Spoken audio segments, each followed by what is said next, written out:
Estamos de volta com Ponto de Vista. De volta a Ponto de Vista. Doutor Fernando, nós terminamos o segundo bloco falando sobre a capacitação desse profissional.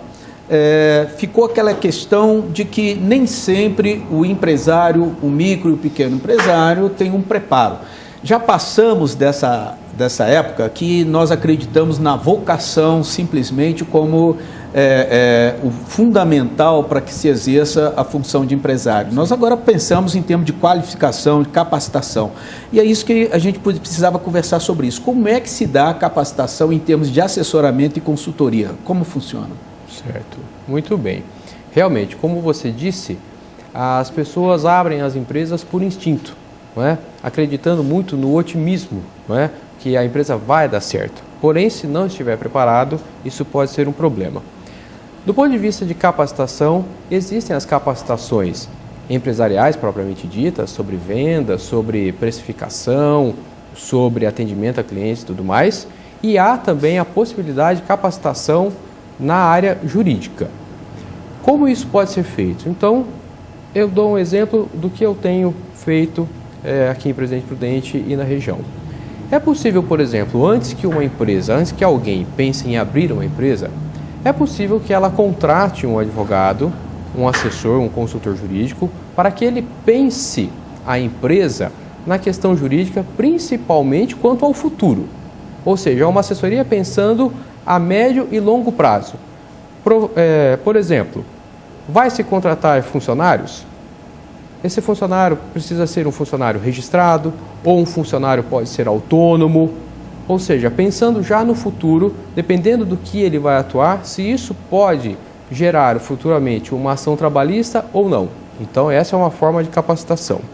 Se a empresa já está aberta, é possível também a contratação de um profissional do direito para que ele, em palestras, como eu, por exemplo, tenho ministrado dentro das empresas, ele organize uma palestra sobre determinados temas em que se reúna, por exemplo, a parte administrativa da empresa, o proprietário, o departamento pessoal, os recursos humanos, até mesmo se a empresa já tiver um advogado.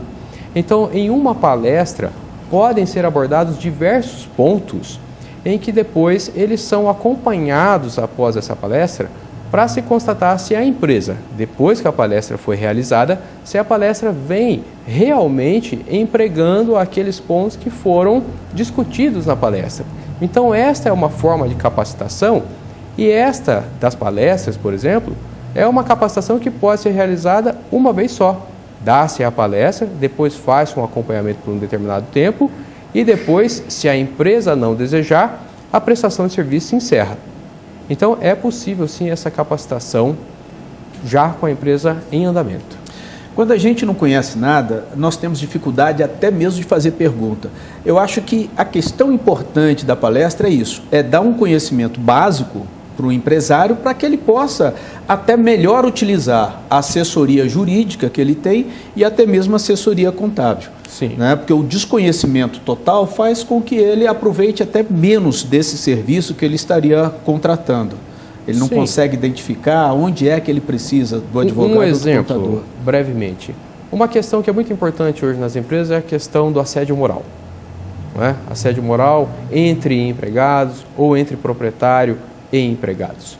As empresas não sabem como lidar com essa questão do assédio moral. Então é possível a realização de uma palestra dentro de uma empresa com todos os colaboradores para que se explique o que é o assédio moral, como ele ocorre, como evitar e quais são as consequências jurídicas e até mesmo financeiras para a empresa. Com isso, todos capacitados fazem com que o problema, na maioria das vezes, desapareça. Uhum. E uma coisa também que é importante, você está falando da relação interna da empresa, sim, mas a relação com o consumidor também pode criar uma série de problemas jurídicos para a empresa. Sim, certo.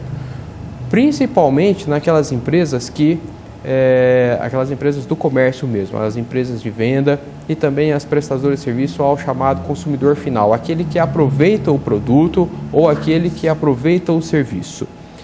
O Código de Defesa do Consumidor, que já está aí há um bom tempo em vigor, ele é de conhecimento de muitos hoje em dia, tanto é que existe a obrigatoriedade de cada empresa ter uma cópia do Código de Defesa do Consumidor ali no balcão, não é? Então as pessoas hoje sabem de seus direitos, porém, mesmo com essa obrigatoriedade, mesmo as pessoas sabendo, muitas empresas não adotam efetivamente o que está previsto no Código e descumprem algumas normas em defesa do consumidor, como, por exemplo, a demonstração de preços, o problema na troca de produtos, o problema, por exemplo, de pagamentos que não são realizados, ou seja, a cobrança. Tudo que envolve o consumidor, se não for muito bem orientado, pode gerar um problema para a empresa. Ok. Ponto de vista fica por aqui. Infelizmente, o tempo já está acabando, mas eu creio que hoje o telespectador aprendeu muitas coisas com relação à importância do assessoramento jurídico em sua empresa. Queria agradecer ao Dr. Fernando e as portas estão abertas para uma nova vinda do senhor aqui ao nosso programa. Eu que agradeço, Wilson, o convite e sempre que for necessário estarei à disposição.